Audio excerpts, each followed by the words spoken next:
Àwọn ìgbìyànjú wo lẹ̀yin gangan ń ṣe láti rí wípé ìjà àárín Austin Emmanuel àti Ìtẹ̀lẹ̀ yẹn parí? Sí, àwọn àgbàlagbà náà lè yanjú ẹ̀. A rí yín nínú fíìmù Kọ́lé Oṣó. Kọ́lé Oṣó is one of the biggest Yoruba movies with the views ti movie yẹn. Shout out to Ìtẹ̀lẹ̀ on that job. Ìtẹ̀lẹ̀ ṣe gudugudu méje òun yàyà mẹ́fà lórí fíìmù yẹn. A wá rí yín lára àwọn cast fíìmù yẹn. Báwo ni casting yẹn ṣe wáyé? Ṣé ó wáyé látara wípé ẹ ti ní relationship pẹ̀lú Ìtẹ̀lẹ̀ láti ìgbà tèmi ti mọ̀ yín ni? Báwo ló ṣe jẹ́ gangan? Austin ò kó mi jẹ mi mọ̀ reason. Bọ̀ mo máa ń rí yín nínú iṣẹ́ ẹ máa ń ṣe babaláwo kan fíìmù sí nígbà. normal ó wà ní àwọn tó dídí sọ fún mi wípé babaláwo ló ń tiri mi babaláwo ló ń tiri mi tó permanent mi gan sí iṣẹ́ babaláwo. Although Austin àti Ìtẹ̀lẹ̀ wọn close. Very very close. Wọn close. Èmi àti Austin close ju Ìtẹ̀lẹ̀ lọ. Austin Emmanuel bó ṣe wà kó ń ṣe ọ̀gá mi ní theatre industry. Okay, for the record Ibrahim Yekinde ke Ìtẹ̀lẹ̀ kò ń ṣe ọ̀gá mi àwọn méjèèjì wọn ń ṣe ọ̀gá mi ní industry. A rí yín nínú fíìmù Kọ́lé Oṣó. Kọ́lé Oṣó is one of the biggest Yoruba movies with the views ti movie yẹn. Shout out to Ìtẹ̀lẹ̀ on that job. Ìtẹ̀lẹ̀ ṣe gudugudu méje òun yàyà mẹ́fà lórí fíìmù yẹn. A wá rí yín lára àwọn cast fíìmù yẹn. Báwo ni casting yẹn ṣe wáyé? Ṣé ó wáyé látara wípé ẹ ti ní relationship pẹ̀lú Ìtẹ̀lẹ̀ láti ìgbà tèmi ti mọ̀ yín ni? Báwo ló ṣe jẹ́ gangan? Ẹ fún wa ní experience lórí set. Thank you baba. Lákọ̀ọ́kọ́ tí màá sọ olóòtú ṣe rí ọgbọ́n àti ìmọ̀ tẹ́bi gbé program ìkàlẹ̀ Ọlọ́run jẹ́ kó parun. Àmín. Because èèyàn á jẹ́ kéèyàn lè sọ̀rọ̀ tínú ẹ̀ á jẹ́ kéèyàn lè come out pẹ̀lú nǹkan tó bá tẹ̀ ń gbénú ẹ̀ gan lẹ́ẹ̀kọ̀ọ̀kan. Bẹ́ẹ̀ni. Àìdí nìyẹn tí mo fi ṣàdúrà pé program yìí kò ní kú. Àmín. Á dẹ̀ máa tẹ̀síwájú. Àmín àṣẹ. Ọgbọ́n ìmọ̀ àtòyé tẹ́bi gbé kalẹ̀ Ọlọ́run jẹ́ kó jọba. Àmín. Ṣe rí first thing ni pé má kú má jẹ́ kan pa ẹ́ dẹ̀ remain lórí quality ẹ̀ tó o bá ti kú tó o jẹ́ kan pa ẹ́ tó remain lórí quality ẹ̀ ìjọ kan á jẹ́ ìjọ kan wọ́n á rántí ẹ̀ ṣá òun lọ̀rọ̀ yẹn. Báwo ló ṣe jẹ́? Lóòótọ́ ẹ mọ̀ wá papọ̀ èmi Austin Ìtẹ̀lẹ̀ àjọjọ ń ṣe including you that time. Bẹ́ẹ̀ni. Now Austin ò kó mi jẹ mi mọ̀ reason. Bọ̀ mo máa ń rí yín nínú iṣẹ́ ẹ máa ń ṣe babaláwo kan fíìmù sí nígbà. normal ó wà ní àwọn tó dídí sọ fún mi wípé babaláwo ló ń tiri mi babaláwo ló ń tiri mi tó permanent mi gan sí iṣẹ́ babaláwo. Bẹ́ẹ̀ni. Which is mo lè sọ fún pé èèyàn ni but I don't know reason tí ọ̀rọ̀ bá kàn ti pọ̀rọ̀ pẹ̀lú ẹ̀ kì í fẹ́ gbọ́ láti side mi rárá bí mo wò ní òkè bá pé kò sáà ná because lẹ́yìn ìgbà tí mo ti build ọmọ mi kan Asukundafa. Okay. Lẹ́yìn ìgbà yẹn báyìí tó ti mú mọ́ra kò rí mi rárá mo rí i pé ó dà pé torí pé kò sí ibòmíì tó lè yí mi sí àti pé kò sẹ́ni míì tó lè lò ń gbà yẹn fúnró yẹn ló fi ń lò mí kò kó mi jẹ for any reason. But ní tí mo fi mọ̀ pé Ìtẹ̀lẹ̀ kó mi jẹ láti ìgbà yẹn ó dẹ̀ sì kó mi jẹ di sí yìí. Kí lẹ rí? Bàbá èmi pẹ̀lú èèyàn tá ó wà níbi tó wà yẹn ó ń ṣiṣẹ́ èmi náà ń ṣe a máa ń kíra a máa ń pàdé a máa ń kíra a máa ń ṣe most time ó máa ń sọ pé mo lérò wàhálà I can never forget you but èmi máa ń wo nǹkan tó jẹ́ pé mo mọ̀ pé máa pì yẹ tí máa lè ti di máa pì yẹ bàbá mo wà nílé ńjọ́ yẹn ni mo kàn déédéé rí kọ́ yẹn pm ẹ̀dẹ́ pè mí ẹ̀ ló mú lérò ọ̀gá Ìtẹ̀lẹ̀ ní kò ń pè mí Ìtẹ̀lẹ̀ Ibrahim ó ní kò ń pè mí látọdún wo tẹ́lẹ̀tẹ́lẹ̀ náà nínú iṣẹ́ ẹ̀ ó máa ń fún mi níṣẹ́ gidi ìgbà tá a ṣe olólùfẹ́ èmi ni babaláwo mo ṣiṣẹ́ tó fine àìṣẹ́ kan ọdún 12 mo ṣiṣẹ́ tó fine ìran kejì ìran 14 mo ṣiṣẹ́ tó fine ó tún ṣe iṣẹ́ kan tó jẹ́ iṣẹ́ ọmọ ẹ̀ wọ́n pe gẹ́yẹn ní ojú la máa ń pe gẹ́yẹn ọmọọṣẹ́ ni ó kọ́ directing is a very good actor náà báyìí mo wá ṣiṣẹ́ nínú iṣẹ́ yẹn tó lè yẹ pé nínú kìíní so ó máa ń fún mi níṣẹ́ ó dẹ̀ máa ń pè mí akàndéédé pè mí pé iṣẹ́ báyìí nígbà tó máa pè mí fún Kọ́lé Oṣó ó ní mo wá ní tó wà níbẹ̀ ọ̀la mo kàn gbé fóònù rẹ̀ pé olókàn ẹ̀ náà nìyẹn ò máa bọ̀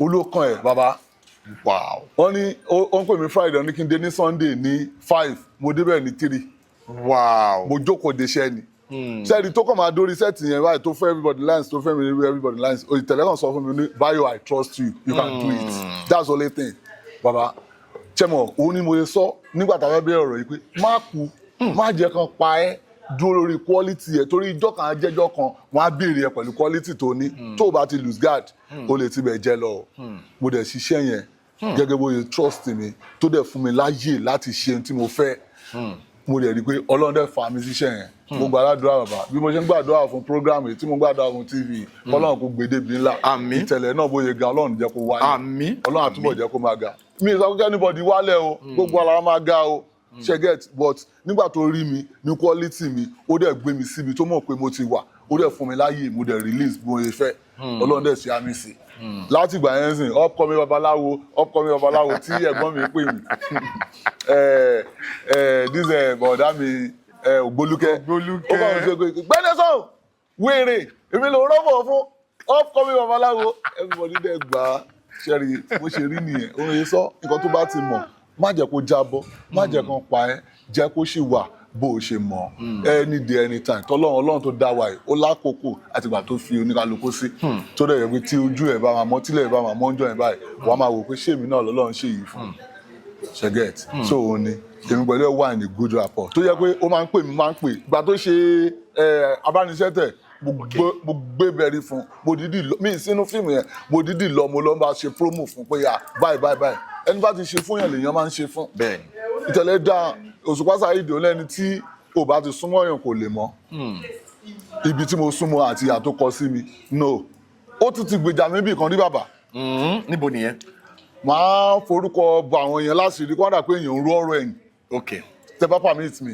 ẹ sọ níbì kan nígbà yẹn ó ń ṣe PM fún àwọn Austin ok so àwọn kan ní ibi tá a ti máa ń plan wípé lágbájá báyìí ló máa ṣe sí yìí lágbájá báyìí ló máa ṣe sí yìí wọ́n wá dárúkọ pé Múléró ló máa ṣe sí yìí bí oníṣẹ́ ìwé tako nìyẹn pé láyé Múléró ò lè ṣe wọ́n wá ní pé kí ló dé tó fi sọ pé Múléró ò lè ṣe wọ́n ní ṣe yẹsà fún wọn ẹnìkan tó dẹ̀ jólùkù mi tó súnmọ́ mi tájọjọ wà ó máa ṣe yẹsà even tó bá jókòó báyìí tí lágbájá yẹn bá ń bọ̀ ó lè dìde lórí àga tó ní pé kó jókòó èmi ò dẹ̀ mọ́ ṣe tẹ̀lẹ́kàn down direct wípé ẹ ṣe máa fọmọ ìlú òkè wá àwọn èkó ló máa ń ṣe eye service ó lè rọ́mọ ìlú òkè kan kó ṣe eye service Múléró lè ṣe eye service gbogbo àná àdẹ̀jọ́ wà ní báwo la ṣe máa ṣe eye service gbé tájọ ọmọ gbájọ jésà àwọn ká tún máa kóra ń bọ̀dà tó dípò afẹ́ jẹun káwọn pé màálù ń bọ̀dà ó gbèjà mi bẹ̀ yẹn mi ì gbọ́ lẹ́nu ẹ̀nu aráta mo ti gbọ́ pé tẹ̀lẹ̀ gbèjà mi lẹ́yìn mi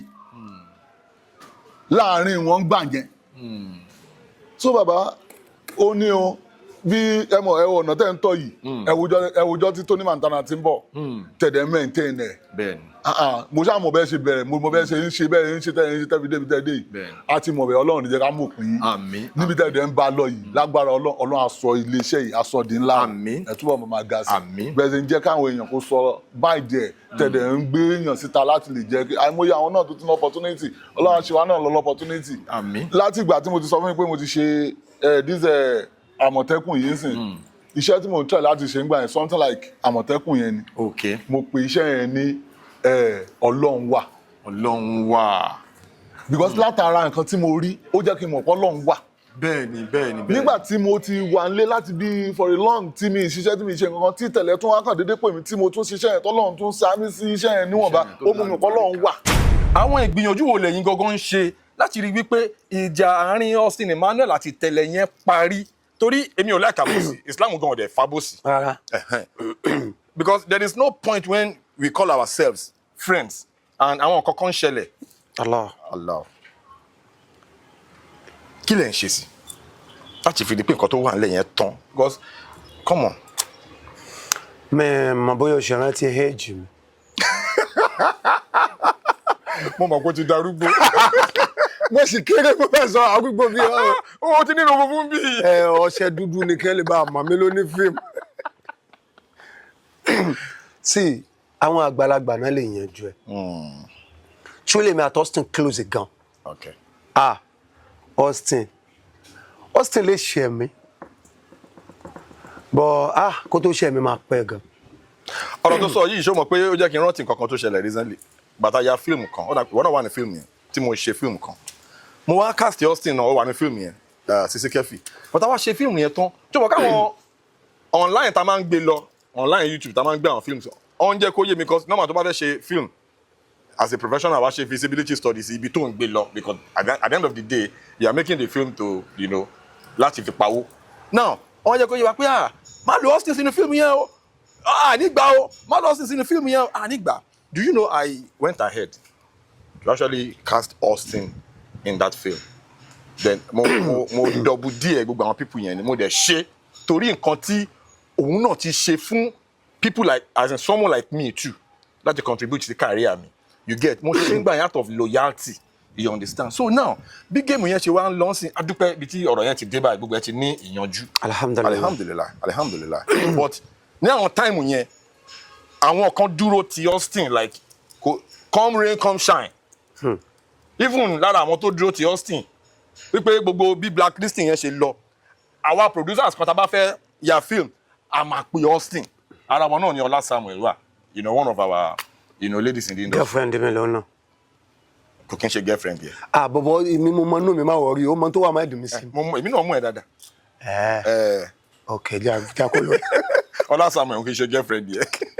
So now kí ni relationship kí ni situation yẹn what's your take on it kí ni. Sorry, as I was saying pé Austin kó tó lè ṣe máa pẹ́ kò ṣe nǹkan tí ò dáa fún mi mo rí bí ẹni tínú ẹ̀ dà wàláì tẹ́ bá lọ wo gbogbo post tẹ́ bá rí comment mi bẹ́ẹ̀ máa sábà kọ ọ̀rẹ́ mi ò nínú rẹ̀ wàláì tàláì inú ẹ̀ dà inú ẹ̀ dà ó tún jẹ́ tó ládùúró tì even nígbà tí mo kọ́ lára mo kọ nǹkan nígbà tó ṣe birthday tí mo kọ́ pé gbogbo tí mo ṣàkọsá tí mo kọ́ lára Austin máa wálé mi Austin máa ra wọn wá bó ṣe ń ra gàrí wá ní ó ra búrẹ́dì wá á tún ra mẹ́rẹ́rà tí máa fi ṣàwọn tó bá wá kí mi lálejò. Kórógì. Kò ní rògì kẹ̀. Ẹ̀rọ ògì torí àwa yìí mọ̀ ẹ́ dáadáa. Mo tún ní òun náà lára wọ ní ògì àjọ mọ́gì ni. Èmi ò lè bẹ́ẹ̀ mọ́gì ojú ní ìwà àti kíláàkì ẹjọ́ máa mọ́gì yín ẹjọ́ àfẹ́mílẹ̀ pẹ̀lú àmàlà. So Boston ṣe rí ni ẹ̀ bọ́ mi rò pé mo ti pé Austin jókòó rí wípé báwo ni wà àti Ìtẹ̀lẹ̀ ṣe fẹ́ parí ìjà ìmì ní parọ́ èmi àti Ìtẹ̀lẹ̀ brothers ni wa bọ́ a kì í ṣe ẹni tó máa ń rojọ́ lẹ́yìn kíkí a kì í rojọ́ lẹ́yìn kíkí tí má dẹ̀ kí bóyá bínú tèmi ṣe rí because nǹkan tèmi mọ̀ ni pé tí n bá ro tó dáa sí ẹ dáadáa ó jẹ́ tèmi náà tí n bá kí ó lè jẹ́ lẹ́rìí mi torí orí screen mo ti ń sọ ẹ̀ àní ògo nǹkan ò ní ṣàlàáfíà Ọlọ́run ní jó wálẹ̀. That is me. Èmi ò fẹ́ kẹ́ni kankan wálẹ̀. Bọ́ àárín àwọn méjèèjì mi mọ̀gbà tí nǹkan ṣẹlẹ̀ ń bẹ̀. Mi Austin tí wàá sọ fún mi rí wípé bóyá wọ́n ní issue pé táwọn ò ní lè yanjú. Austin tí sọ fún mi wípé ta ló ń jẹ́ Tẹ̀lẹ̀. Mi ti gbọ́ lẹ́nu ọ̀nà ọ̀dọ̀ Tẹ̀lẹ̀ rí pé ta ló ń Justin. Ẹ̀yin àgbàlagbà dẹ̀ ní òye làgbà wò bóyá nítorí pé mo bẹ́yìn àgbàlagbà jókòó èmi náà lè wòye. Àwọn wo làgbàlagbà. Mi mọ̀ ń pa ẹ̀. So n tí mi fi lè so much nípa rẹ̀ wàláì mi mọ̀ tó da issue yẹn lẹ̀ bó ìgbà tí Austin ṣe interview tí mo wá rí gbogbo kinní yẹn Austin mo wo interview lọ fà o. Ìtẹ̀lẹ̀ shout out to Ìtẹ̀lẹ̀. Shout out to Austin Emmanuel. Ọ̀rẹ́ wa làwọn méjèèjì. Láwọn táìmù kan first place tèmi ti kọ́kọ́ meet Austin Emmanuel orí sẹ́ẹ̀tì Ìtẹ̀lẹ̀ ni. 2010-11. Èmi crack àtàwọn kọ̀ọ̀kan a hustle wá sórí sẹ́ẹ̀tì yẹn ni. Orí sẹ́ẹ̀tì yẹn láyé hustle. Orí sẹ́ẹ̀tì yẹn náà ni èmi personally mo ti meet Babati. A hustle wá sórí sẹ́ẹ̀tì. Orí sẹ́ẹ̀tì náà mo ti meet Austin Emmanuel. Good. Lágbàdo náà láti ya iṣẹ́ yẹn ní yí ẹ̀ yẹn. So later gbà yẹn èmi ò àti ìmọ̀ Austin Emmanuel ní Austin Emmanuel. But time yẹn Ìtẹ̀lẹ̀ ti jẹ́ producer tó ń gbowó lọ́wọ́ marketer ó ti jẹ́ established producer nígbà yẹn. So later ọlọ́run wá gbé ọwọ́ Austin Emmanuel sókè òun náà wá bẹ̀rẹ̀ sí ní shoot táwọn máa tí fíìmù Austin bá jáde ní arena tí ò bá lẹ́sẹ̀ ńlẹ̀ dáadáa fíìmù ẹ̀ máa padà fìdí rẹmi ní o ibi tí fíìmù Austin máa ń lálùbárí kàdé láwọn time yẹn so all those times Ìtẹ̀lẹ̀ ni ló máa ṣe PM nígbà yẹn ẹlẹ́rọ pípa ni how possible báwo ni Ìtẹ̀lẹ̀ ṣe máa ṣe PM bó ṣe rí gangan lèmi ṣe sọ yìí.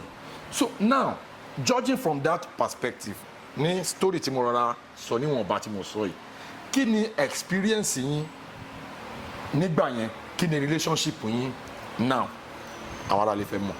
láàrin tara àti tani. mo ti sọ fún yín bí mo ti kọ́kọ́ mọ Austin Emmanuel. ok. later mo ti sọ fún yín bí ìtẹ̀lẹ́ ṣe wá ṣe PM Austin Emmanuel nígbà tí Austin Emmanuel náà tọ́lọ́. So ìyẹn mean pé there is a connection between ìtẹ̀lẹ́ àti Austin Emmanuel, no doubt. àárín yẹn ó láwọn kankan tó jẹ́ pé àárín àwọn méjèèjì yẹn kò sí ọ̀kankan tó mọ̀ yàtọ̀ sọ́lọ́n. bẹ́ẹ̀ni. now kí ni relationship yín pẹ̀lú àwọn méjèèjì, kí ni comment yín lórí ọ̀rọ̀ yẹn, lórí story tí mo kà á lẹ̀ yìí. Olúwa ṣeun. You are part of that story. Yeah. Olúwa ṣeun pé mẹ́nu lọ síbi tí ẹ mẹ́nu lọ yẹn. Inú mi dùn pé wàásù pé ní ìtúwálé wá sáyé náà. And you are having this conversation with someone Yes. tó wà nínú fíìmù yẹn náà. Yes. So nígbà yẹn tá à ń sọ yìí náà gbogbo àjọ ń kóra wa káàkiri ni. Although Austin àti Tẹ̀lé wọn close. very very close. Wọn close. Èmi àti Austin close ju Ìtẹ̀lé lọ. Okay. Yeah. Èmi àti Ìtẹ̀lé náà close yo. But torí pé bí èmi àti Austin máa jọ ń wà 247 àjọ ń wà 247. ẹ̀yin lè máa ń ṣe. Ó dàn mo lọ síbẹ̀ mo lọ síbẹ̀ so ní gbogbo àyè dẹni fíìmù tí Austin bá direct èmi máa ṣe continuity ẹ̀ yes. fíìmù tí Tẹ̀lé bá direct èmi ni máa ṣe continuity ẹ̀ tí n bá fẹ́ ya movie tèmi náà Austin ló máa direct Ìtẹ̀lé ló máa ṣe PM Oh my God. so wájọ ń kọ́ra wa káàkiri. There is a synergy between the director, the continuity manager. Yes. There is a synergy between the continuity manager and the producer. Yes. ṣé mo gbà. You are right so gbogbo àjọ ń kọ́ra káàkiri nígbà yẹn just Ìtẹ̀lé bá fẹ́ ya movie nígbà yẹn ó máa pè mí wàá ṣe continuity fún máa ṣe continuity fine títẹ̀lé náà bá fẹ́ Austin náà bá fẹ́ ṣe tiẹ̀ ó máa pe Ìtẹ̀lé máa lọ ṣe PM fún Okay. tó náà bá fẹ́ ṣe ó máa direct Austin náà máa ṣe PM fún ìyẹn túmọ̀ sí wípé so èmi ni máa ṣe continuity connection yẹn wà láàrin gbogbo yín. gbogbo wa but connection yẹn tún wá wà láàrin gbogbo wa jura wa lọ. torí pé tí producer bá gbéṣẹ́ kalẹ̀ báyìí òun àti PM àti director Yes. ló máa jọ forí lórí Wọ́n máa jọ pé lù. báwo la ṣe máa yanjú kínní. mo dẹ̀ rántí time yẹn tí a bá ń shoot tí Tẹ̀lé bá ń ṣe PM mo yẹ sọ pé there used to be a synergy between Ìtẹ̀lé and Austin Emmanuel. Yes. Professionally when it comes to production. Then tá bá ń shoot tí kankan bá ṣẹlẹ̀ kí Austin tó sọ tó wà tí Tẹ̀lé bá ti wọra wọn báyìí wọ́n ti mọ jọjọ bára wọn wàhálà wọn lè máa sọ̀rọ̀ bẹ́ẹ̀ wọ́n communicate. ṣé mo parọ́. yeah So synergy tí mò ń sọ yẹn ẹ witness gbogbo synergy. ní gbogbo gbà yẹn náà ìkan táwọn méjèèjì bá ti ṣe yẹn wọn mi yí padà àti continuity man tó máa tilẹ̀ ojú àbá wọn máa wojú mi náà ó ti lọ nìyẹn even kí a ti máa ya fíìmù lọ́wọ́ kéde ti fẹ́ dàrú. yeah ká ti máa ya fíìmù yẹn lọ kí Tẹ̀lé tó dé as a production manager mo gbúdọ̀ sáré pé kí n sọ pé kò má báyìí láti yà sẹ́yìn o kò má báyìí láti ṣe o kò má báyìí láti ṣe o the same thing Austin náà máa sọ bẹ́ẹ̀ fún pé kò má báyìí láti ṣe o kò má báyìí láti ṣe o and then shoot lọ nìyẹn. So mo fẹ́ kẹ́ kọ́mẹ̀ntì ní àárín yẹn lórí àárín tí mo dárúkọ yẹn as to what is happening now nǹkan tó ń ṣẹlẹ̀ nísìn ní industry báyìí bí gbogbo ẹ̀ ṣe rí báyìí alihamudulilayi. inú mi kàn dùn bí wo kàn ṣe ń lọ káṣà máa dúpẹ́ fúnra pé àárín àwọn aláyàtọ̀ láfíà inú wa dé ń dùn síra wa Yorùbá sọ kinní kan wọ́n sọ pé ogún ọmọdé lè ṣeré fógún ọdún bẹ́ẹ̀ni bọ̀ kó ṣe bíi tìjà kò dá ṣe bíi ti kú náà bẹ́ẹ̀ni. ṣó ti yé bẹ́ẹ̀ ogún ọmọdé lè ṣeré fógún ọdún tó bá ń olúkanu kó bára wọn ṣe tó bá ń olúkanu kó bọ̀ tèmi ni pé kí ìrẹ́pọ̀ ṣáà ti máa wà láàrin everybody kẹ́nìbọ̀dì máa tọrọ jẹ that is made for everybody. kí a ṣe dáadáa kẹ́nìbọ̀dì ṣáà ti máa ṣe dáadáa láyé títí ẹ̀ ojú ọ̀run ó fẹ̀ láyé fapá kanra wọn. ẹyẹ lè everybody lè ṣe títí ẹ̀. kẹ́nìbọ̀dì máa ṣe nǹkan tí kò da nǹkan aburú síyàn lẹ́yìn àbí kíníkan no kò sí nǹkan tó burú nu gbogbo. Okay, I like that.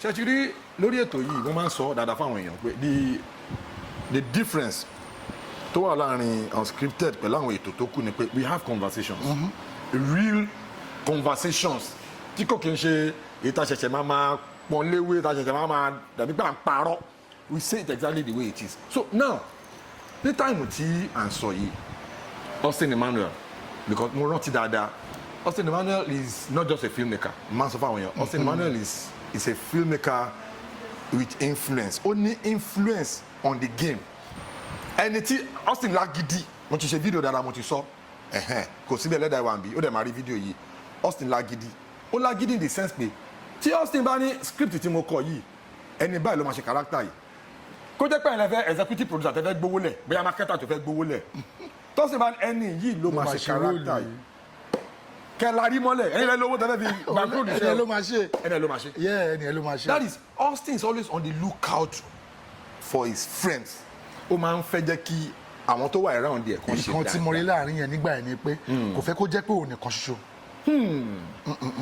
Austin ò ní fẹ́ kó jẹ́ pé òun nìkan ṣoṣo. Team ó leader fẹ́ kí ni, ó tíìmù máa ẹ̀ ń máa move. lọ kọ́ rí lágbájá kí àsìnà débì kan sìn wọ́n ti bá wọn ya picture bíi 20 kọ́ bá wọn náà ya picture bíi 10 kọ́ bẹ́lẹ̀ náà ya picture bíi kìnnì kan kìnnì kó máa fẹ́ kí everybody kájọ máa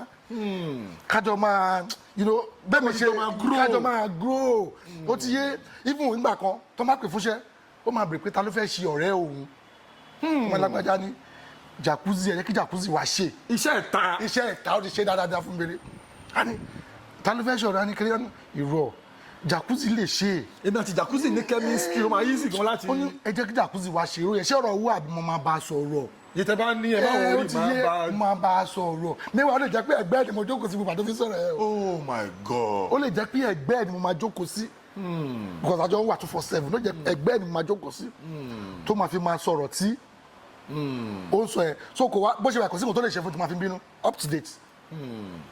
Shout out to Austin Emmanuel. Kò sí nǹkan tó máa ń ṣe fún mi ó wá lè bí mi náà mo lè ṣe búrúrú ká má ta sí àwọn tí àtúpadà kò ṣe pé ààrẹ máa jà because mo máa ń rí gbogbo àwọn kìnìún yẹn gbà yẹn pé sacrifice ní ọ̀rẹ́ mi ó ń ṣe fún mi so kò wá sí nǹkan tó lè ṣe fún mi tó máa ń ó lè ṣe tó dùn mí o kò sẹ́ni tó kì í ṣẹ̀yàn o ó lè ṣe kan sí búrúrú tó ti yẹ wà á bí rẹ̀ àti gba ẹtú máa jọ ṣe padà lẹ́sẹ̀kẹsẹ̀ náà because wà á máa ro kìnìún yẹn pé ìgbà tí kò máa ti ń gbé ènìyàn máa ti gbé mi dáadáa ènìyàn máa ti gbà mí dáadáa ènìyàn máa ti ṣe oríṣiríṣi fún mi dáadáa so that is it. That brings me to my next question. Mo sọ lẹ́ẹ̀kan pé we have conversations on this show. Yeah. Okay, ṣe interview. It's not your regular podcast. Now, Mr. Jacuzzi, tí mò ń lò yẹn torí àwọn ará ilé máa ń sọ pé Mr. Jeff, àwọn ọ̀rẹ́ yín mọ̀ sọ̀tọ̀ tẹ̀ máa lo hóhóhó. They are my day one. Day one niggas mi ni wọ́n á ní relationship. So, but gẹ́gẹ́ bẹ́ẹ̀ ṣe sọ pé bẹ́ẹ̀ ṣe fẹ́ nìyẹn la ṣe ń ṣe ní jacuzzi. bẹ́ẹ̀ ṣe ń lo ẹyin gan ó ti ń bí èmi kankan ní pé ìwo ni ẹ tó lè mi náà ṣe ń lo ẹ látẹ̀wọ̀n máa wò pé ẹ. nígbà tí mo lọ bá MJ ṣe interview ló bá dàrú mọ́ mi lójú. má lo ẹ fún mi. ìwo ni ẹ. ọ̀gbẹ́ni àjọ máa ń ràn géèmù láti ilẹ̀ yìí èwo ni ẹ. mo wá béèrè permission lọ́wọ́ ẹ̀ mo wá sọ fún àwọn ará ilé pé òun ló ní pé ká ṣe bẹ́ẹ̀ o a dẹ̀ ṣe bẹ́ẹ̀. So now that brings me to my next question. My next question is gbogbo nǹkan ti ṣẹlẹ̀ bó ṣe ṣẹlẹ̀ yẹn àti ibi tó já sí recently àwọn iṣẹ́ Austin Emmanuel àwa rí i pé okay Austin Emmanuel has been linking up with people like Tunde Shobayo Siro. Okay. Shout out to Siro. Austin Emmanuel has been working with people like Casey Jagaban. Shout out to Casey Jagaban. Austin Emmanuel has been, rolling with people like 220. Shout out to 220. Family ni gbogbo wa o. Yeah. But àwa rí wípé kì í fi bẹ́ẹ̀ sí nínú àwọn new movies wọn. Iṣẹ́ ò dẹ̀ kí ń dédé ṣe tó bí òwe o ẹ̀yin àgbà. Kí ni nǹkan tó ṣẹlẹ̀? Kò wá sí nǹkan tó rí lè ṣẹlẹ̀. Movie mi tí mo ṣe parí ń sìn. Austin ló ṣì direct yẹ. Okay, in one word, mo fẹ́ kẹ́ describe Austin Emmanuel, kẹ́ describe tẹ́lẹ̀ lọ́tọ̀. Okay, Austin Emmanuel bó ṣe wà kó ń ṣe ọ̀gá mi ní theatre industry. Okay, for the record. Ibrahim Yekinde Keyi Ìtẹ̀lẹ̀ kò ń ṣe ọ̀gá mi àwọn méjèèjì wọn ń ṣe ọ̀gá mi ní industry. But albarka tọ́lọ́hún gbélé wọn lọ́wọ́ àti àánú Ọlọ́run tó tètè rí gbà ṣáájú wa. Ṣẹ̀gẹ̀t and iṣẹ́ tíátà ní nǹkan kan tí o bá báyàn nídìí iṣẹ́ tíátà bóyá o ṣáájú ẹ̀ débẹ̀ àbó bá ń bẹ̀ tó bá ti lókìkí jù ẹ lọ ọ̀gá ẹ̀ nìyẹn. Tó bá ti kọ́kọ́ ṣáájú ẹ̀ lókìkí. òun náà làbí tó bá ti ṣáájú èèyàn lókìkí ọ̀gá èèyàn ni. Bẹ́ẹ̀. So fáàrí ni kò sọ pé lágbájá yìí kò ń ṣọ̀gá mi ò torí pé tó bá dé location tó bá ń pọ́n ẹnìyẹn lé pé Austin Emmanuel káàbọ̀ Ìtẹ̀lẹ̀ káàbọ̀ torí pé wọ́n ò tí hàn wọ́n ò ní pọ́n ẹ lé o. Kọ̀ wá lọ bọ́ síbi kan pé wọ́n lọ́n ṣe mo ṣe é nù. wàá máa sọ fọ́lọ́run nínú kọ̀rọ̀ pé mo rẹ̀ sínú àwọn pípù ṣe mọ̀ pé tíátà ní nǹkan kan kò ń ṣe pé mo mọ art àánú ni kéèyàn rí gbà. àánú ló ṣe kókó. nǹkan tó ṣe pàtàkì jù ń bẹ̀ tó bá tún wá mọ art kọ́ lọ́n jẹ́ káyé tún rí ẹ kán tún tẹ́wọ́ gbà ẹ̀. alhamdulilayi rabbil alamin ìgbà tí Austin àti tẹ̀lẹ́jọ wà tí Austin bá pè mí ṣiṣẹ́ Austin rí mi gẹ́gẹ́ bíi pé actor lẹ̀gbọ́n ẹ̀ torí kò ń disrespect mi rọ́ọ̀dà ó mọ̀ pé actor ni Saheed Àyìnlá Lawal tó bá ń kọ script yẹ á ti mọ̀ pé ta ló lè ṣe role Saheed Àyìnlá Lawal ni àwọn ń ṣe lọ bẹ́ẹ̀ ìgbà tí ìtẹ̀lẹ́ wa fẹ́ ya Anini ó wá ní abansin ẹ̀yin ni máa fi ṣe Ọfísà Káyọ̀dé tó mú Anini àmọ́ mo fẹ́ jẹ́ kẹ́ ẹ mọ̀ nǹkan kan o kò kí ń ṣe Austin ló sọ pé kóun fún mi ní role yìí o òun casting yín fúnra òun òun mọ̀ pé ẹ̀yin lẹ lè play role yìí torí pé òun gbogbo bá ṣe jọ ń ṣiṣẹ́ àmọ́ nǹkan tí gbogbo wa tó òun rí i pé kàkà tóun máa fi lọ gbé èèyàn wá láti ta bouncing lè play role yẹn alhamdulilayi rabbil alamin èmi ló fi ṣe role yẹn bàtà àwọn àti Bukky Wright tí gbogbo àwọn Kevin ìbàdàn àwọn Kevin Kedubagan àti Sumora ṣe pé iṣẹ́ ilé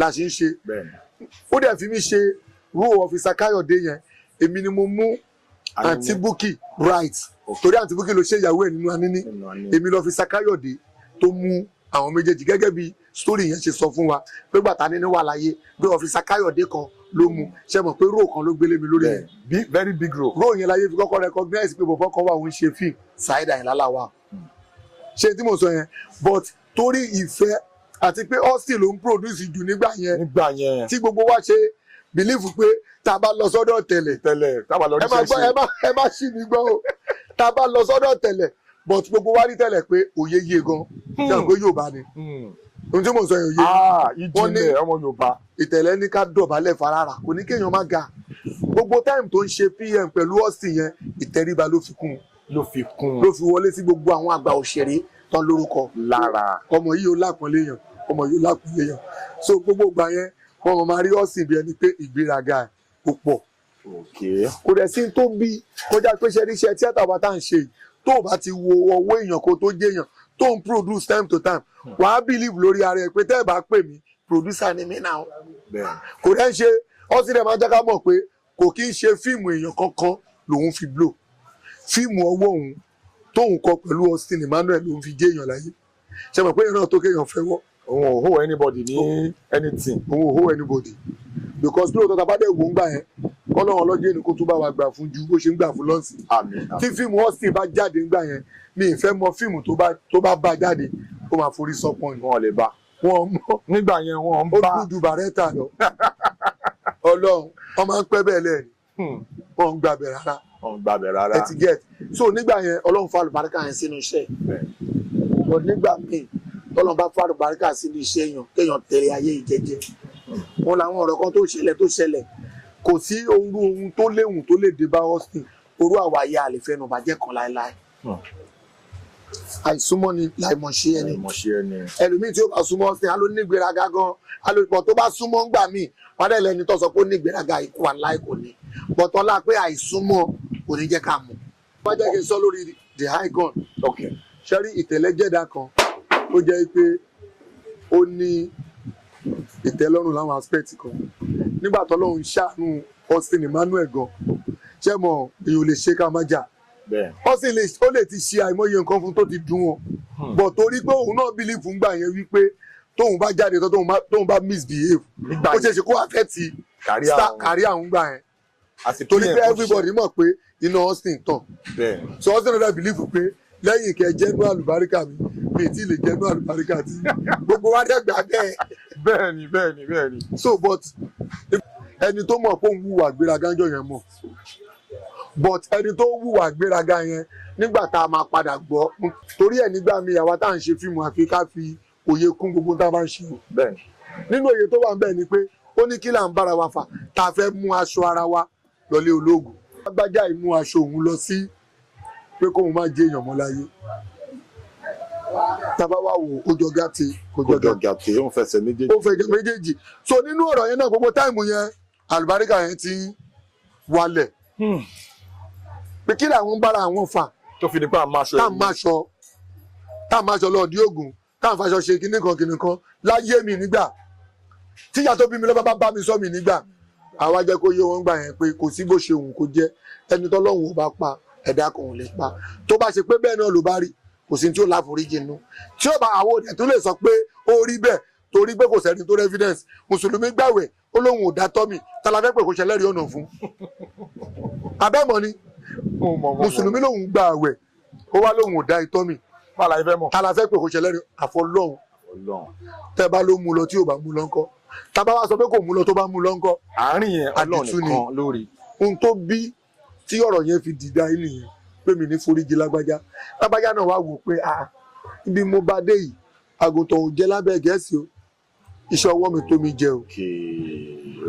akọ̀pẹ́ Ògbómọ̀ṣọ́ mákọ̀ tìbàdàn mákọ̀ tó Ògbómọ̀ṣọ́ mọ́ ohun tí ọ̀rọ̀ yẹn fi gbogbo táìmù yẹn àwa náà a sì wà nínú pé bọ̀bọ̀ tó ń bọ̀ yìí láàrin àwọn méjèèjì ni o bọ̀bọ̀ tó ń bọ̀ yìí ó dàbí pé ó máa ń ṣe fíì ẹ ti jẹ ṣe ni pé àlùbáríkà tí wàá yọ òun tí ì yọ bọ̀bọ̀ tó ń bọ̀ yìí bọ̀bọ̀ yìí ó dàbí pé kò ń ṣe pé ó ń ṣe o ó sì ń dàbí ni o but láàrin gbogbo yẹn náà alhamdulilayi àárín àwọn méjèèjì wọ́n sọ àwa náà di gbogbo artist mo mọ̀ tí mo fi ń ṣe fáàrí lẹ́nu wàláì kò sábò sí bẹ́ẹ̀ mo bẹ̀rẹ̀ látọ̀dọ̀ ọ̀sìn ni mo fi súnmọ́ ìtẹ̀lẹ̀ dáadáa àmọ́ àlùbáríkà àwọn méjèèjì tí ń bá ní fàbòsí kun ni mo fi mọ ọ̀pọ̀lọpọ̀ èèyàn tó bá pé pa mi bá wà níbi ló lè wàláì ní location mórí atọ́lágbé èmi àtọ́dún ti kọ́kọ́ mọ́ra wa nígbà pé Saheed yẹn dà mo ti súnmọ́ ọ̀pọ̀lọpọ̀ ẹlòmíì náà so tó bá dẹ̀ pé lọ́dọ̀ ọ̀sìn ni ìgbà tá à ń yọ̀gá ńlá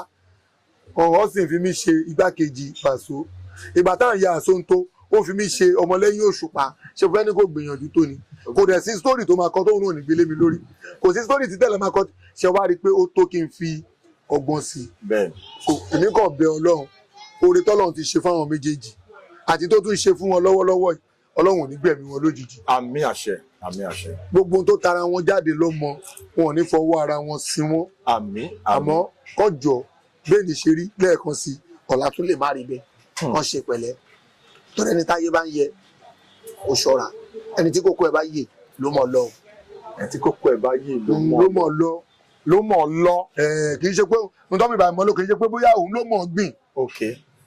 Ọlọ́run ló ní kí kókó ẹ kó yè gbogbo wa jọ lọ bákan náà ni bọ̀ tí ẹ wá yè ju tiwa lọ. òun ló mọ̀ lọ. wọ́n mọ̀ lọ so wọ́n yọ wá mọ̀ Ọlọ́run tó wá kún wọn lọ́wọ́.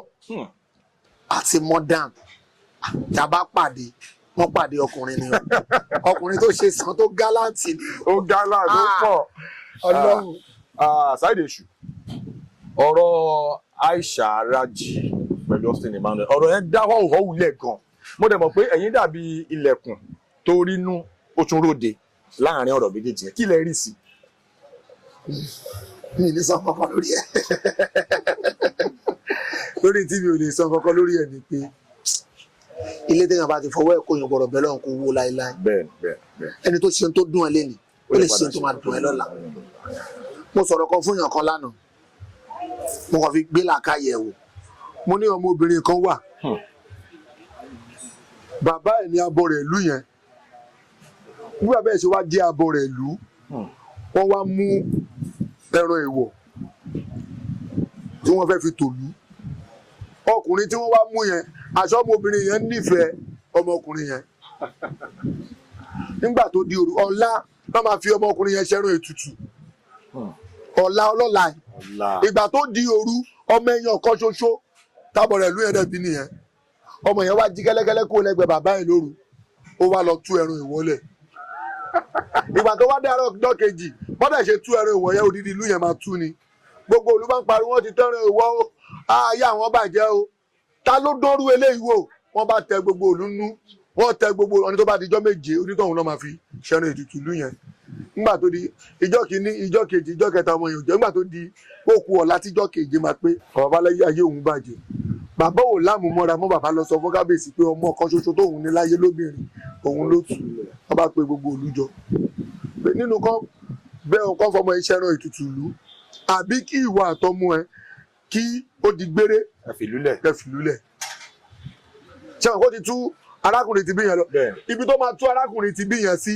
ìyẹn bọ́ sọ́wọ́ obìnrin ọlọ́lá wọ́n wá túlé ayé ẹ̀ ṣe ó wá lówódo lọ́lá àmọ́ kò tí ì fẹ́ yẹn náà mo wá béèrè lọ́wọ́ ọmọbìnrin yẹn pé mo wá béèrè lọ́wọ́ ọmọkùnrin yẹn pé tó bá ṣe pé wọ nínú ẹni tó tú ẹ lẹ̀ àti tó sọ ẹ́ dolówó èwo ni ó yẹ kó fẹ́. question yẹn lọ fà bọ̀tẹ́ bá bí èmi ẹ tó túlẹ̀ yẹn ni torí tó bá ti pa kò ní dolówó. God bless you. Amen. Ọlọ́run lọ́jọ́ èmi kò ní takò làákà ẹ̀yìn Àmín, àmín. kò ní ba làákà ẹ̀yìn jẹ́. Àmín. Ta ló sọ pé orí ọmọ ọjọ́ kan ò gbà kó? Ta ló sọ pé ọmọjọ́ kan gbà kó? Orí ọmọ ọjọ́ kan gbà kó tó máa tẹ̀yìn ẹ̀ṣẹ̀ ni láàmú. Ohun tó bí sábàbí yẹn ni pé ṣe rí olóore òun lóbìnrin tó túlẹ̀ yẹn o. túlẹ̀. Olóore ni o. Bẹ́ẹ̀ni. Onísábàbí ni o. Bẹ́ẹ̀ni.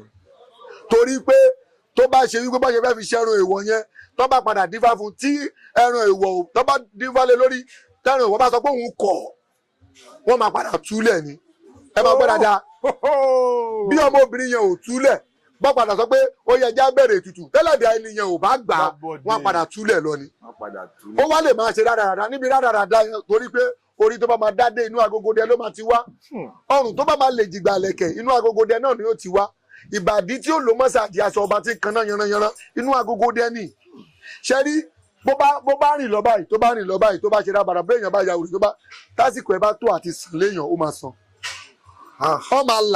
ó máa rí wòsàn débi pé ọba tó fẹ́ jẹ àpàdà jẹ́ bó bá obìnrin yẹn ò tú kádàrà máa gbé débi tó ń lọ ṣé wá ríbi tó ti wá lọ́wọ́ èèyàn ló mọ wá jókòó gẹ́gẹ́ bí ọkùnrin pé torí nínú téèyàn wáyé wá ṣe ni pé kéèyàn jẹ́ èèyàn kéèyàn lówó nígbà tó ti wá dolówó wá béèrè lọ́wọ́ ẹlẹ́dàá ẹ̀ pé mo ti dépò ọlá ó máa lọ sẹ̀san oore fẹ́ni tó lékun gbogbo ọ̀nà ló máa fi wá rí pé oore tó o ṣe fún mi níjọ́ kìíní àná àmọ́ olówó tí ó jẹ́ kó jẹ́ èèyàn láyé tẹ́nu ẹ fi yorùbá tó nítọ́wọ́ èèyàn bá tẹ̀ kú dà kó má béèrè kú tó pa bàbá téèyàn bá jẹ́ èèyàn láyé ẹni asán ni ọlápò ti jẹ́ èèyàn ó ti dolówó àwa ní oyè má bínú ẹ tún jẹ́ ìyàbàrá nígbà tí Cristiano Ronaldo ò tí ì jẹ́ èèyàn ṣe mọ̀ kó sọ pé ọmọbìnrin kan wà níbi ìtì kan tó máa ń gbẹ̀yìn kùlé wá gbé oúnjẹ fóun tó máa ń gbé oúnjẹ àjẹkù wá fóun òun nígbà tóun dé èèyàn tóun ní kọ́ jọ nítorí Ọlọ́run gbogbo ẹni tó bá bóun rí láyé òun fẹ́ ṣe lóore tí ṣé Ronaldo ò ti wọ́ tiẹ̀ ni àbí Ronaldo àná kọ́ ni ẹ wá wo Ronaldo èní ṣé mọ̀ pé tó bá yẹ pé àbúrò mọ́mì mi ló ṣe irú oore yẹn ṣé máa wá bí tí mo wà abẹ́gi gan lóoru mú mi so òun ní tó lóore lóbìnrin yẹn jẹ́ ẹni tó sọ déèyàn ìyẹn ló máa wá ọmọbìnrin yẹn lọ ó wá ṣeé ṣe torí òṣàjẹ́ ń pé méjì obìnrin kò dénú ó ṣeé ṣe kó wá bẹ ọmọbìnrin tó sọ déèyàn pé fífẹ́ tó rí mi fẹ́ sábàbí ẹni yìí ni o tó bá wá ṣe tó bá ṣe ìròyìn ẹ̀ dáadáa ìyẹn náà wá lè wò pé àbọ̀ ohun kò lágbára náà àmọ́ tọ́lọ́run bá sọ pé bó ṣe máa jẹ́ nìyẹn ó ṣeé ṣe kó fáwọn méjèèjì àmọ́ ẹ̀tọ́ ẹ̀ ni kó sẹ̀san orí ẹni tí yóò jẹ́ kan pa torí àwọn ẹ̀yìn náà ìṣẹ́ mú wọn lọ́fìdí pọ́n lé wọn kó lù ẹni tí ìṣẹ́ ti wá ìṣẹ́ kì í mú lọ́kọláya kó má ràn mọ́. ìṣẹ́ kì í mú lọ́kọláya kó má ràn mọ́. ṣé mọ̀ pé bí bàbá yẹn bá ṣe padà sọ́dọ̀ ẹ̀ tó fowó mọ́ ó wá ṣeé ṣe kí bàbá tí wọ́n jọ fi ṣẹ̀ sí ti kú o àmọ́ ọmọ yẹn ò ní tòṣì mọ́. bẹ́ẹ̀ni. so òun ni pé lórí àwọn méjèèjì Ọlọ́run níjọ́ ṣẹ̀sì ṣé wá ní tọmọbìnrin Aishat Raji tẹ̀ sọ ọ̀rọ̀ pọ̀ nínú ìwé kọ́bọ̀ àmọ́ tó rọ àwa yìí bá sọ̀rọ̀ bí ìgbà tó jẹ́ pé ilé tọ́lọ́run ti gbéga la fẹ́ jẹ́ kówó.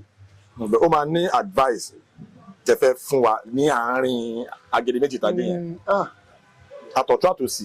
advice mi fẹ́ fún yín lórí ọ̀rọ̀ àwọn méjèèjì ṣé lórí tóbìnrin àbí lórí tọkùnrin. lórí àwọn méjèèjì lórí tóbìnrin because ó ní nǹkan tóbìnrin ṣe tó sọ ó ní nǹkan tọkùnrin yẹn náà ṣe tó náà. ẹni tí ó gbẹ́ kòtò kò gbẹ́ jì ẹni tó kó síbẹ̀ náà dá lápá ẹni táyé kọtì òkúta tí wọ́n kọtì níjọ́ kìnìún àná ló padà digunlé ológun àná tó sọ àwa tá a já tó ara wa ológun àná ẹ gbọ́ mi dáadáa o ológun àná tí wọ́n sọ ẹ wo ológun àná yẹn lónìí o àwa tá a jọ já tó ara wa àfọlá ẹ̀ tọrọ báyìí àmọ́ mi ò fọlá èèyàn tọrọ àmọ́ ó wù mí because ẹ mọ̀ báwọn kan ti travel out bẹ́ẹ̀ rí ìgbà tó sì ń lọ yìí ó kẹjẹgbẹ o èmi mo jókòó lójú wíńdò mi Ọlọ́run níjọ́ mo tó fẹ́ wo páànù London because tó bá wà lójú wíńdò inú yàrá London wàá máa wo páànù dùnú kó dàbí ti Nàìjíríà yìí tó máa ti dógùn because tó bá yẹ wo páànù Nàìjíríà kó lè cause malaria.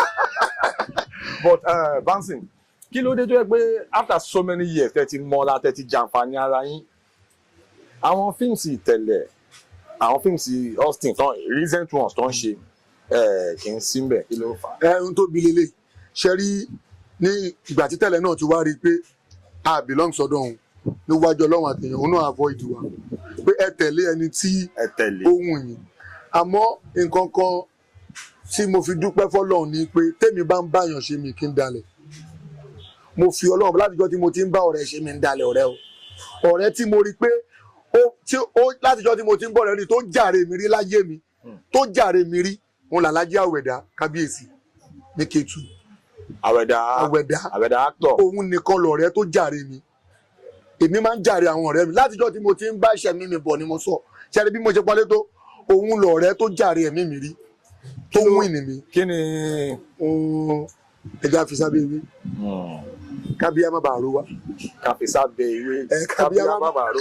ibo lẹ́ẹ̀ máa ti ń ràn àwọn Yorùbá yìí gan kò yé mi ẹ̀kan jáde tán. so ṣé wàá rí bí tí mo fi yà sórí ẹ̀ ń pé torí èèyàn l'Àwẹ̀dá wàhálà èèyàn ni ohun tí mo máa tó ìtẹ̀lẹ́ fi ń ya tiẹ̀ lọ́tọ̀ ó ti rí kọ́sìn la. gbogbo táìmù tí gbogbo kọ́ta sọ pé ó ti ń ṣẹlẹ̀ sọ́sìn tó ti ń ṣẹlẹ̀ yìí mákẹ́tà sọ pé mo wà ń bẹ̀ lóòótọ́ bọ̀tẹ̀ bẹ̀tẹ̀mí kan máa bẹ Austin ni pé kó jọ mo fi ẹlẹ́dàá ìyá ẹ̀ àti bàbá ẹ̀ mo fi bẹ̀ lóòótọ́ àṣẹ lọ́wọ́ mákẹ́tà mọ́ ń sìn mákẹ́tà tó bá wọn kó kówó fáwọn actor mákẹ́tà tó bá wọn kó má kówó fáwọn actor àwọn actor fúnra wa náà ti ń produce àti ń ta online fúnra wa gẹ́gẹ́ báwọn èèyàn ṣe ń sọ wípé àti kú olóko ẹrú àmọ́ ká wọlá pé ká má jẹ́ kó résù àwọn èèyàn ṣe wàláì tàláì mi personally mo ti ń retí orú ọjọ́ èmi tí n bá dẹ̀ parọ́ gbogbo ọjọ́ tí n bá da ojú kọ ọlọ́nkọlọ́n jẹ mí níyà mo lọ bá Alhaji Akeem Olasco film mo fi ọlọ́run ẹgbẹ́ mo tún búra pẹ̀lú títóbi ọlọ́run pẹ̀lú títóbi alukurani mo wọlé lọ bá Alhaji Olasco pé ẹ̀sà wọ́n ní tá a bá dọ́dọ̀ yín lórí ọ̀rọ̀ Austin máwọn mákẹ́tà ní kan ṣe báyìí Alhaji ní tó bá jẹ́ pé òun bá lọ́wọ́ sí nínú ọ̀rọ̀ Austin bó ṣe wálẹ̀ àbóhun wà nínú àwọn tó sọ pé kó má lo Austin mọ́ gbogbo ọmọ tó ń bí kọ́lọ́n fi pọ́n lójú. Olasco fúnra ara wọn sọ. tí n bá parọ́ kí n má ṣe oríire. Ìyẹn túmọ̀ sí pé Olasco gangan ọmọ kankan pa. Ọlọ́run ọba ń gbọ́ but ti Toymas astagfirullah náà láàgà fúru rọ̀yìn lórí ọ̀rọ̀ ọmọbìnrin tá a sọ ẹ̀jẹ̀ ìṣẹ́nu pò mo rí inú mo rí ìta gan-an. mo mọ̀ pé torí wípé tí Austin àti Aishat Raji tó fi mọ́ra wọn kò ṣẹ̀yìn mi. Really? Ọlọ́run ọba tó ní mi gbọ́. Ṣẹ́yìn lẹ true yín ni Austin fi mọ Aisha Raji. Ọ̀rọ̀ tí mò ń sọ mo gba ìpè lẹ́nu ìyàwó Austin. Pé ọ̀dàlẹ̀ tó pè mí ẹ̀yin olórí burúkú ẹ̀gbọ́n yìí ohun tí ò jẹ́ lókìkí nìyẹn ẹ̀yin aláyé bàjẹ́ ẹ̀rí tẹ́ ẹ̀ ṣiṣẹ́ tíátà bí ẹni pẹ́ẹ́ ní jẹ́ èèyàn bóyá pé òun kan ló rọ olúwẹ̀ mi tiẹ̀. Ìyẹn Jùmọ̀kẹ́. Ọlọ́run ọba ó gbé mi ṣépè kan débi pé mo wá ní ààrẹ lọ́fíà àtúbọ̀rọ̀ sọ̀rọ̀ torí pòdùsà ni tá a bá tún fún lésì àtúníwá nu fíìmù ṣẹ́ni pàwọn náà rẹ̀ sí díẹ̀ tá a bá fọ èsì ń gbà yẹn but ọba tó rí i pé aláfaradà àdẹ̀ láyọ̀ ọkàn anítẹ̀lọ́rùn ìgbà tó rúkọ Austin yẹn tó dá bó ṣe ń dá yẹn tó ń dá bó ṣe ń dá yẹn á ṣe gbogbo ìgbìyànjú táwa náà lè ṣe àmọ́ kò sẹ́ni tó lágbára tó bí Ọlọ́run. Bẹ́ẹ̀. Ìgbà tó máa dé láti travel tó lọ tó ròyìn tójú ẹ̀ rí. Ní African country tó lọ. L'African country tó lọ Ọlọ́run wá ṣe sí déédéé ìgbà tó jẹ́ pé mo fẹ́ ya àfa Saheed mo ti ya Saheed èṣù o. Wàláì ìgbà tí ọba máa dé láti travel láti Africa tó lọ tó máa dé ọba sọ pé wàá ṣe eré ọmọ mi ò mójú mi jẹ́ ò dójú tì mí ìwọ náà ti wà ń bẹ̀ ṣé àbẹ̀fẹ́ kò sọ pé wàá ṣe eré ẹ̀gbọ́n mi kò sọ pé wàá ṣe eré ọ̀rẹ́ mi ó ní wàá ṣe eré ọmọ mi àmọ́ ọmọ ni mo jẹ́ lóòótọ́ àmọ́ lọ́jọ́ orí àti bí ẹwà ọ̀rọ̀ á mọ̀ pé ẹ̀gbọ́n ni mo jẹ́ sóhun àtọ̀gá àmọ́ lálùbáríkà yẹn tá a ti jẹ yẹn àgbọ̀rọ̀ kó yẹn kéré nígbà tó dẹ̀ sọ bẹ́ẹ̀ tó lẹ́tọ̀ọ́ láti fún lésì èmi náà wá sọ fọ́lọ́run pé gbogbo ohun tí mo jẹ́ ọ̀tọ̀ pé mi ti sọ̀rọ̀ ọ̀gá mi o àmọ́ ẹni tó tún jẹ́ kí n mú àwọn èèyàn tí mo tún fi sún síwájú Austin Emmanuel àti tẹ̀lẹ̀ ni so láàrin yẹn tẹ́mi náà ti wá ya Saheed èṣù tẹ́mi náà ti rí pé àlùbáríkà ti wọ̀ṣẹ́ mi kò easy náà kéèyàn tó lè ya fíìmù kí Davido polówó ẹ̀ kéèyàn tó lè ya fíìmù kí Qdot ti polówó ẹ̀ kéèyàn tó lè ya fíìmù kí Saheed Òṣùpá polówó ẹ̀ òun náà dẹ̀ rí ibi tó wà pé àlùbáríkà wọ̀ṣẹ́ mi